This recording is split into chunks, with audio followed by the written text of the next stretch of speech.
네, 오늘 이 새벽 믿음으로 의지할 분 여호와 하나님이라고 하는 제목으로 우리 함께 말씀을 나누어 보도록 하겠습니다. 우리가 오늘의 본문 18절에서 23절까지 봤는데, 이전에서 하나님께서는 예레미야를 통해서 남유다와 예루살렘의 남은 이들에게 확실하게 말씀하셨습니다. 내가 절대 심판의 고난 가운데 너희가 아무리 외쳐도 듣지 않겠다, 너희를 구하지 않겠다라고 하나님께서 확실하게 말씀하셨습니다. 왜냐하면 하나님께서는 이스라엘을 택한 족속으로 세우셨습니다. 그들을 푸른 감람나무로 그래서 선택하고 그들의 가지를 뻗어나가게 하시고 그들 가운데 많은 열매를 맺게 하실 것을 약속하셨으나, 그들은 어떻게 했습니까? 그러한 하나님의 은혜를 잊고 배은망덕하게도 이방의 우상에 물들었고 바알에게 절하는 일을 행하였으며, 성전 가운데, 하나님의 성전 가운데 우상을 세워서 함께 동시에 제사를 드리는 아주 패역한 일들을 하는데 서슴지 않는 자들이었기 때문입니다. 그러였으니 어떻게 했습니까? 하나님의 진노는 점점 커졌고 참는 한계가 도달하게 되었고, 하나님은 이제 그 지은 죄에 따라 너희는 반드시 심판을 받게 될 것이다 라고 확정지어서 말씀하셨습니다. 이 내용을 선지자 예레미야를 통해서 하나님께서는 말씀하셨습니다. 그런데 만약에 우리가 우리의 인생의 여러분 믿음의 삶 가운데 이러한 비슷한 내용의 메시지를 듣게 된다고 한다면 어떻게 해야 되겠습니까? 즉시 하나님 앞에 회개하면서 우리가 그러한 죄악에서 떠나게 하겠다고 하나님 도와달라고 하면서 하나님 용서를 구하는 것이 아주 하나님 앞에 믿는 자라면, 또 우리가 하나님과의 자녀된 관계라고 한다면, 우리 역시 은혜를 입은 자들이라고 한다면 그것이 아주 바람직한 자세가 될 것입니다. 하지만 듣는 유다족 속들은 어떻겠습니까? 그것을 들으면서 그들의 마음의 심기가 불편했습니다. 그래서 반발을 일으키기 시작한 건데, 그 오늘 본문 속의 반발이 어떠한 일입니까? 바로 예레미야 선지자를 우리가 죽여야겠다라고 한 일입니다. 사실 본문 가운데 죽이겠다라고 하는 말은 나와 있지 않죠. 하지만 오늘 살펴보면서 이런 상황 가운데 이제 하나님께서 말씀하고 계신 것을 나눠보도록 하겠습니다. 문제는 뭐냐면, 이런 상황을 예레미야 선지자는 전혀 사실 알지 못하고 있었다라고 하는 사실입니다. 그들이 이들 예레미야 선지자를 죽이겠다고 하지만 예레미야 선지자는 전혀 감도 잡지 못하고 알 수가 없었습니다. 그래서 하나님께서는 18절을 보게 되면 뭐라고 하고 있습니까? 예레미야 선지자에게 내가 계시하셔서 미리 알려주는 하나님의 신실하심을 우리가 볼 수 있게 됩니다. 우리 함께 18절 읽어보겠습니다. 여호와께서 내게 알게 하셨으므로 내가 그것을 알았나이다. 그때 주께서 그들의 행위를 내게 보이셨나이다. 아멘. 그러니까 어떤 겁니까? 하나님께서 알게 하셨는데 그냥 알게 하신 것이 아니라 하나님이 보여주심으로, 계시하여 주심으로 이 예레미야 선지자가 이런 일이 있고 이런 나를 해하려는 음모가 있다, 어떤 일이 있다라는 것을 알게 되었습니다. 특히 여기 그들의 행위를 내게 보이셨다라고 하는 부분 있죠. 이게 바로 살해 음모를 가리키는 일입니다. 아나도스, 이 남유다 사람들이 예레미야를 해하려고 하는 그들의 행위가 살해 음모를 가리키고, 그 주도자들은 누구냐면 아나돗 사람들입니다. 이 아나돗이라는 지역은 어떤 지역이냐면 예루살렘에서 북쪽으로 5km 떨어진 곳에 자리 잡은 성읍인데, 베냐민 지파에게 할당된 땅으로, 그 땅은 베냐민 지파에게 할당됐지만 베냐민 지파가 살아가는 것이 아니라 레위인에게 주어져서 레위인이 그곳에서 살아갈 수 있게 하였습니다. 그러다 보니까 이곳에는 대제사장 아비아달 같은 사람의 고향이 되었고, 예레미야 선지자의 고향 역시 이 아나돗이었습니다. 예레미야 선지자는 자기의 고향에서도 열심히 하나님이 말씀하신 것들을 외치지 않았겠습니까? 아무래도 자신이 태어난 고향이기도 하고 그 고향에 어떠한 일이 있는지도 알기 때문에 예레미야 선지자는 여기에서 하나님의 말씀을 전하면서 하나님이 기뻐하시지 않을 상황 가운데서 어떻게 하라고 했겠습니까? 너희가 벗어나야 된다, 빨리 회개해야 된다라고 그렇게 외쳤을 것이 분명합니다. 하지만 아까도 말씀드렸지만 그것을 들었다고 했습니까? 안 들었다고 했습니까? 다만 이것을 온전히 듣지 않았고 기분이 좋지 않았는데, 바로 예레미야 선필 속에 그냥 회개하라고 하는 이유가 뭐가 있었기 때문입니까? 예레미야서를 쭉 보다 보면 늘 뭐가 있습니까? 회개해야 되는 이유 중에 그렇지 않으면 너희의 죄로 인하여서 하나님이 너희를 멸망시킬 것이다라고 그렇게 선포하는 내용이 있었기 때문입니다. 그러니까 그냥 단순히 죄 지었으니 죄에서 회개하라고 하는 것이 아닙니다. 너희의 죄가 이제는 차고 넘쳐서 하나님이 도저히 용납하실 수 없는 상황이니까 너희가 빨리 회개하지 않으면 어떻게 되는 겁니까? 하나님께서 심판하사 너희의 목숨을 다 뺏어갈 것이다 라고 예레미야 선지자는 그들에게 선포하고 하나님이 명령하신 대로 외쳤습니다. 그렇기 때문에 그렇지만 이들은 그것을 듣고 기분이 좋지 않아서 예레미야를 어떻게 하기로 계획을 세운 겁니까? 죽이기로 계획을 세웠고, 이것을 모르는 것 같아서 하나님께서는 예레미야에게 이것을 자세하게 알려주고 일러주셨습니다. 이런 상황 가운데 이어서 우리 19절을 한번 살펴보겠습니다. 함께 19절 읽어봅니다. 나는 끌려서 도살당하러 가는 순한 어린 양과 같으므로 그들이 나를 해하려고 꾀하기를 우리가 그 나무와 열매를 함께 박멸하자.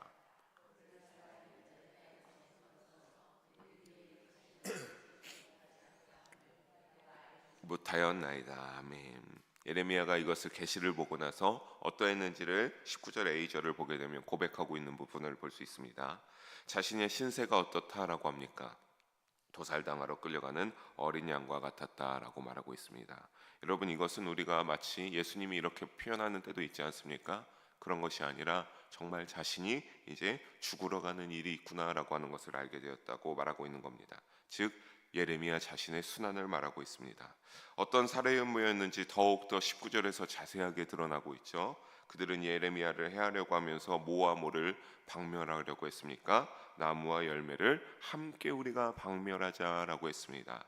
여기에서 우리가 이제 그 다음에 19절 후반절을 보게 되면 그것을 통하여서 예레미야의 목숨을 빼앗아서 우리가 이 살아있는 자의 땅에서 예레미야를 끊어버리자라고 말하고 있는데, 여러분 여기서 조금 더 집중해서 살펴봐야 될 부분은 A절에 나온 바로 나무와 열매인 부분입니다.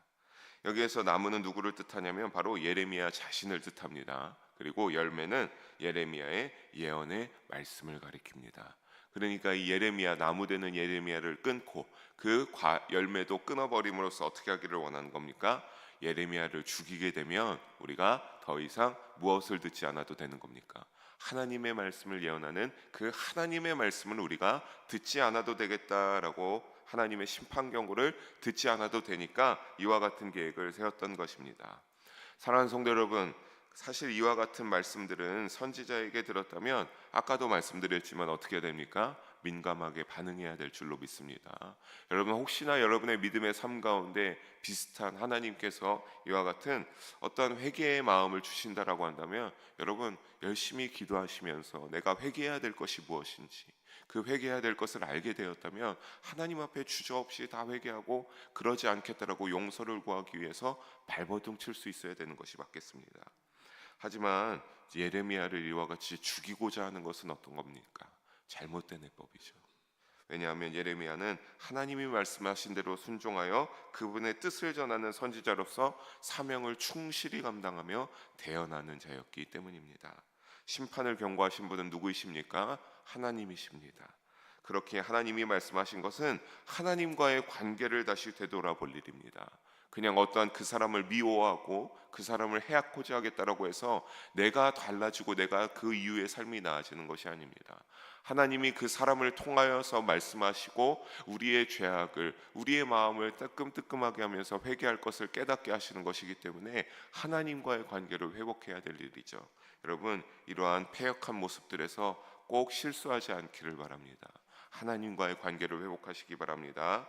늘 비슷한 상황 가운데 그러니까 있으시다면 하나님과의 관계를 다시 한번 되돌아보고 나의 신앙과 믿음을 점검하고 회개함으로 믿음의 관계가, 하나님과의 관계가 회복되는데 서두를 수 있는 우리 모두가 되기를 주님의 이름으로 간절히 부탁드리며 축복합니다. 우리 이제 말씀을 이어서 보면서 20절을 함께 읽어보도록 하겠습니다. 20절입니다. 공의로 판단하시며 사람의 마음을 감찰하시는 만군의 여호와여, 나의 원통함을 죽게 하려 싸우니 그들에 대한 주의 보복을 내가 보리이다 하였더니. 아멘. 이 모든 상황을 예레미야 선지자는 이제 알게 되었는데 어떻게 하고 있습니까? 내가 어떻게 해결하라고 이제 뭐 준비하고 있는 것, 그런 것이 아니라 하나님께 온전히 다 맡겨드리고 있습니다. 하나님, 이런 것들을 아시오니 나를 도와달라고 하는 것이죠. 그런데 여러분, 우리가 이것을 보게 되면 20절에 보게 되면 뭐라고 합니까? 그들에 대한 주의 보복을 내가 보리이다. 그러니까 무엇입니까? 내가 하나님 이렇게 요청할 때 하나님 그들의 이러한 패역한 모습들을 하나님이 보복해 주십시오. 하나님이 그들에 대해서 심판해 주십시오라고 말하고 있는 겁니다. 여러분 참 웃기죠. 14절에서만 보게 돼도 14절에 뭐라고 했냐면 하나님이 기도하지 말라고 중보하지 말라고 하는 것을 했을 때 그때까지만 해도 예레미야가 이 죄악을 깨닫지 못하는 유다 백성들을 위하여서 남은 족속을 위하여서 열심히 그들을 중보하고 깨닫는 마음을 있을 수 있도록 그렇게 기도하고 있었는데 지금은 이제 어떻게 하는 겁니까? 하나님께 다른 분위기로 말하고 있는 거죠. 하나님, 나를 해하려고 하는 이들을 위하여서 하나님이 보복하시는, 하나님이 역사하시는 것을 내가 신뢰합니다. 나를 도와주십시오. 그들을 보복해 주십시오. 내가 나의 두 눈에 그들의 그러한 하나님이 복복하시는 일들을 내가 볼 수 있게 해주십시오라고 말하고 있기 때문입니다. 우리는 여기서 한 가지 영적 교훈을 깨닫게 됩니다. 만약에 우리도 이와 같이 어떤 위협을 받거나 때로는 누명을 쓸 때도 있지 않겠습니까? 그럴 때 만약에 우리가 잘못이 없고 진실하다며 또 그것이 하나님과 동행하는 믿음의 삶 가운데 관련된 것이라면 어떻게 하는 겁니까? 하나님이 이처럼 해결해 주시는 도움의 인도하심으로 역사하실 수 있다라고 한다는 사실입니다. 여러분 로마서 12장 19절을 보겠습니다. 로마서 12장 19절 함께 한번 읽어보겠습니다. 내 사랑하는 자들아 너희가 친히 원수를 갚지 말고 하나님의 진노하심에 맡기라 기록되었을 때 원수 갚는 것이 내게 있으니 내가 갚으리라고 주께서 말씀하시니라. 아멘. 하나님께서 뭐라고 말씀하십니까? 내가 원수를 갚겠다. 너희의 모든 것을 아는데 내 사랑하는 자들아 너희가 친히 그들과 힘을 겨루지 말고 그들에게 너의 모든 억울한 점을 너희가 직접 원수를 갚으려고 하지 말라. 내가 다 한다. 내가 내 사랑하는 자들을 위하여서 내가 이래서 너희의 원수를 다 갚아주겠다라고 하나님께서 말씀하고 계십니다. 여러분 즉 어떤 겁니까? 사람과 사람 사이의 진실에 있어서 내가 만약에 정말 믿음 가운데 잘못이 없고 내가 억울하다고 한다면 하나님이 어떻게 하신다라고 하는 겁니까? 다 친히 알고 계시다라고 하는 사실입니다. 여러분 진실하시기 바랍니다. 믿음 가운데 늘 진실하는 믿음의 삶이 우리의 삶의 자리가 되어야 될 줄로 믿습니다. 그러니까 또 이와 함께 억울함이 있을 때 그러니까 우리는 어떻게 됩니까? 여러분 참 억울하고 슬프고 화도 나지만 하나님의 신실하게 말하면서 도움을 받기를 주님의 이름으로 축복합니다. 또 역으로 우리가 깨달아고 조심해야 될 것도 있죠. 무엇입니까? 우리도 이와 같은 상황 가운데서 만약에 우리가 실수한다라고 한다면 남에게 이와 같은 원수가 될 수 있다라고 하는 사실입니다. 여러분 우리가 원수가 되어서는 안 되겠습니다. 늘 하나님 예수님께서 뭐라고 말하셨습니까? 내 이웃을 내 몸과 같이 사랑하라. 영일 공동체 가운데 사랑으로 나아가는 우리 모든 참된 하나님의 백성인 영일 성도님들 되어서 선한 믿음의 사람으로 살아가시기를 주님의 이름으로 축복합니다. 우리 이어서 21절도 함께 읽어보겠습니다. 21절입니다. 여호와께서 아나도 사람들에 대하여 이와 같이 말씀하시되 그들이 내 생명을 빼앗으려고 찾아 이르기를 죽을까 하노라도다. 아멘. 이 부분은 무엇이냐면 아나도 사람들이 말한 부분을 하나님께서 예레미야에게 알려주고 있는 부분입니다. 그 사람들이 뭐라고 말했는지 하나님이 예레미야에게 알려주고 있죠. 뭐라고 말했습니까? 예레미야의 생명을 뺏으려고 찾으면서 하나님의 말씀을 너가 더 전하게 되면 우리가 어떻게 될까봐? 죽이게 될까봐 너는 두려워해라. 너는 그러지 말라라고 협박하고 있는 대목입니다. 결국 그러니까 우리가 이들의 이러한 말들을 볼 때 하나님이 비록 듣고 예레미야에게 알려주시는 건데 이 아나도 사람들의 믿음이 어떠합니까? 참으로 하나님 중심으로 살아가지 않는 사람들이라고 하는 것을 우리가 알 수 있겠습니다. 그들 가운데 믿음에 대한 것이 하나도 없죠. 더 이상 예레미야가 또 복음을 전한다면 우리가 너를 반드시 죽여버리겠다라고 확정지어서 위협하면서 말하고 있기 때문입니다. 그들은 중심 가운데 하나님 없이 이제는 살아가겠다라고 그러니까 결단하고 있는 모습입니다. 자신들의 뜻대로 살아가겠다는 우리의 욕구를 중요하게 여기고 거기에서 나오는 우리의 이익을 누리면서 우리는 하나님의 중심인 신본주의가 아니라 우리가 중심이 되는 인본주의로 살아갈 것을 확정짓고 있음을 우리는 또한 여기 가운데 배경으로 깔려 있음을 여러분 잘 알아야 될 줄로 믿습니다. 이후에도 그래서 아나도 사람들은 예레미야를 예레미야서를 보게 되면 수차례나 이와 같이 더 예레미야를 죽이겠다라고 살해 위협을 하는 대목들을 살펴볼 수가 있는데, 그건 우리가 나중에 살펴보기로 하겠습니다. 하나님은 이런 아나도 사람들의 패역한 모습을 보고 예레미야의 기도를 들으시고 가만히 계시지 않습니다. 우리 22절과 23절을 보게 되면 하나님께서 말씀하시죠. 함께 읽어보겠습니다. 그러므로 만군의 여호와께서 이와 같이 말씀하시니라. 보라, 내가 그들을 벌하리니 청년들은 칼에 죽으며 자녀들은 기근에 죽고 담는 자가 없으리라. 내가 아나도 사람에게 재앙을 내리리니 곧 그들을 벌할 해이니라. 아멘. 22절을 보게 되니까 무엇이라고 합니까? 어쨌든 사실 이 22절과 23절을 그러니까 무엇입니까? 우리가 그 중심 가운데 아나도 사람들 가운데 하나님을 향한 믿음이 없고 하나님의 말씀을 중심이 없는 이 패역한 족속에 대해서 하나님이 심판할 것을 말씀하고 있는 것입니다. 그리고 하나님의 말씀을 하나님이 세운 사람을 살해하려고 했던 아나도 사람들에 대해서도 어떻게 하겠다라고 하나님이 알려주고 계시죠. 그들을 어떻게 하겠다고 했습니까? 벌하겠다라고 하시고, 그 아나도 사람들의 지역의 모든 청년들은 칼에 죽고 자녀들은 기근에 죽어 재앙을 맞이하게 될 것이다 라고 하나님께서 말씀하십니다. 여러분, 그런데 이것은 사실 단순히 아나돗에 그치는 일이 아닙니다. 이 아나돗에서 살해 음모가 있어서 대표적으로 하지만, 여러분, 이 아나돗이라는 것도 사실은 지역의 한 부분이지 예루살렘에서 5km 떨어져 있는 것이고, 지금 이 부분은 남유다의 남은 족속들과 예루살렘의 남은 족속들 모두에게 하나님이 예레미야를 통해서 말씀하고 계신 사실이니까, 결국에는 이 사람들을 대표적으로 유다에와 예루살렘에 남아있는 이스라엘 백성들에게 이와 같은 심판이 일어나게 될 것임을 하나님께서 확실하게 말씀하고 있는 겁니다. 그러니까 23절에 보게 되면 재앙을 내린 것인데 그들의 벌할 해에 내리겠다라고 하는 이 벌할 해에는 어떠한 해가 되는 겁니까? 남유다와 이 예루살렘 족속들에게 하나님이 바벨론을 내려보내서 멸망하게 하겠다라고 하는 그때 그 해가 바로 그들이 재앙을 맞이하고 벌하게 되어 멸망의 시작이, 심판이 시작되는 그때 하나님이 이 모든 족속에게, 푸른 감람나무에서 떠나간 족속에게 심판을 내리겠다, 멸망할 때다라고 가리키고 있는 사실입니다. 사랑하는 성도 여러분, 말씀을 정리합니다. 우리도 이와 같이 믿음의 여정에서 때로는 생각지 못한 가까운 사람이 공격할 때가 있지 않습니까? 그런 때가 있습니다. 그런데 하나님께서 순종하고 그 뜻에 따라 사명을 감당하는 사람에게 고통은 이처럼 예외 없이 찾아옴을 잊지 마시기 바랍니다. 내가 생각하지 못할 때가, 내가 생각하지 못한 사람이 나에게 그럴 때가 있습니다. 하지만 그때마다 다시 오늘의 말씀 속에서 하나님이 말씀하시는 것은 무엇입니까? 내가 안다. 내가 너희의 그 억울함을 안다. 내가 너희의 그 진실된 믿음을 안다. 그러니까 어떻게 하라는 겁니까? 걱정하지 말라, 사랑하는 자야. 내가 도우겠다. 내가 해결했다라고 하나님께서 말씀하고 있습니다.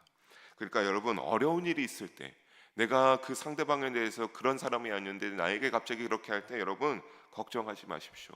그 믿음의 여정에서 오직 신뢰할 분은 누구입니까? 의지할 분은 누구입니까? 여호와 하나님이 되심을 잊지 마시기 바랍니다. 의지하는데 당장에 이루어지지 않을 수도 있겠습니다. 내가 막 하나님께 도움을 구하고 기도하고 하는데 당장에 이루어지지 않을 수도 있습니다. 하지만 하나님은 살아계셔서 하나님의 때에 역사하시는 분입니다.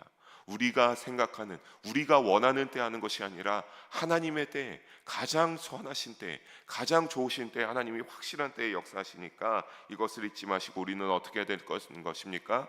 온전히 믿음으로 의지하면서 하나님의 말씀과 공의대로 살기를 포기하지 않는 우리 모두가 되기를 주님의 이름으로 부탁드리겠습니다. 여러분, 하나님은 자신의 말씀에 순종하고 믿음으로 나아가는 자들에게 반드시 함께 하시고 살아계신 하나님의 살아계심을 체험케 하는 역사가 있으신 분입니다. 문제가 있으십니까? 어려움 속에 계십니까? 환난 가운데 계십니까? 우리가 오직 의지하고 신뢰할 분, 여호와 하나님께 의지하시며 믿음으로 기도하시며 나아가는 우리 모든 성도님들 한 분도 빠짐없이 되셔서 하나님께 맡겨서 하나님의 살아계심을 체험하는 우리 모두가 되기를 주님의 이름으로 간절히 소망하며 축복합니다. 기도하시겠습니다. 사랑의 하나님 아버지, 오늘도 부족한 종을 통하여서 거룩한 말씀을 나누게 하심을 감사를 드립니다. 하나님께 모든 영광 올려드립니다.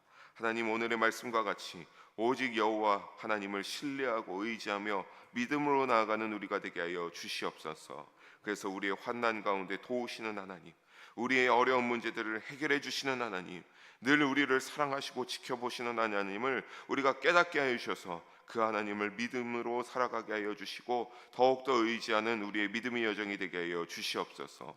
변질되지 않는 믿음이 되게 하여 주시옵소서. 오직 하나님과 동행하며 신실하고 의지하며 하나님의 도우심을 체험케 하사 우리의 믿음이 더욱더 굳건하여지고 그 믿음의 반석 위에 세워져서 살아가는 우리의 믿음의 여정이 될 수 있도록 주님 성령으로 충만케 우리를 주장하여 주시고 인도하여 주시옵소서. 감사드리며 사랑이 많으신 우리 주 예수님의 이름으로 기도합니다. 아멘. 우리 찬송가